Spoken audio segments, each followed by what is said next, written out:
Hello friends, welcome to Riya lifestyle channel. நம்ம சேனலில் இன்றைக்கி விப்பிங் க்ரீம் எப்படி பண்ணுறதுன்னு பார்க்க போகிறோம். இதுக்கு வந்து 1.5 கப் அளவுக்கு விப்பிங் க்ரீம் எடுத்துருக்கிறேன். இது வந்து பிரிஸ்டைன் ராயல் விப் க்ரீம் தான் எடுத்துருக்கிறேன். இதை எப்படி வந்து விப் பண்ணி பர்ஃபெக்ட் கன்சிஸ்டன்சிக்கு எடுத்துக்கலாம் அப்படிங்கிறத பார்க்கலாம். விப்பிங் க்ரீம் இப்போ 1.5 கப் எடுத்தாச்சு. இப்போ வந்து விஸ்கை வந்து லோ ஸ்பீடில் வச்சு நம்ம விப் பண்ணி எடுத்துக்கலாம்.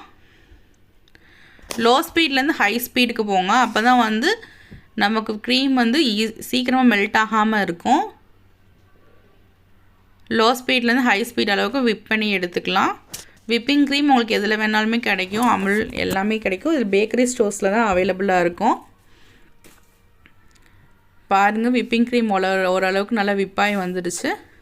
அப்புறமேல் ஹை ஸ்பீடுக்கு மெதுவாக ஓவர் ஸ்பீடாக இன்க்ரீஸ் பண்ணிட்டே போங்க.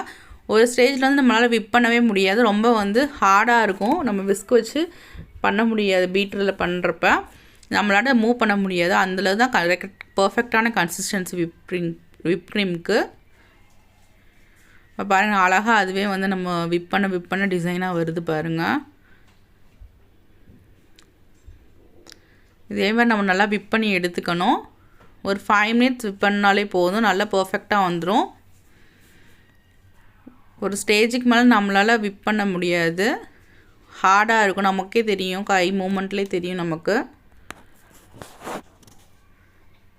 இப்போ பாருங்கள், சூப்பராக விப்பாகி வந்துருச்சு. அந்த விஸ்கில் பாருங்கள் எப்படி ஒட்டி இருக்குது அப்படி சொல்லிட்டு ஸ்டிஃப் பீக்ஸாக வந்திருக்கு பாருங்கள். இது நமக்கு ஒன்றே பர்ஃபெக்ட் கன்சிஸ்டன்சி. அதை வந்து நம்ம பவுலில் வந்து கவுத்துனோம் அப்படின்னா கூட அது வந்து கீழே விழுகக்கூடாது. அதுதான் பர்ஃபெக்டான கன்சிஸ்டன்சி. அதே மாதிரி நம்ம விப் பண்ணுறப்பையும் நமக்கு நல்லா தெரியும். பாருங்கள், விழுகவே இல்லை. இந்த ஸ்டேஜில் வந்தோடனே நம்மளோட விப்பிங் க்ரீம் ரெடி ஆகிடுச்சு. இந்த வீடியோ உங்களுக்கு பிடிச்சிருக்குன்னு நினைக்கிறேன். இந்த வீடியோ உங்களுக்கு பிடிச்சிருச்சுன்னா லைக் பண்ணுங்கள், ஷேர் பண்ணுங்கள், கமெண்ட் பண்ணுங்கள்.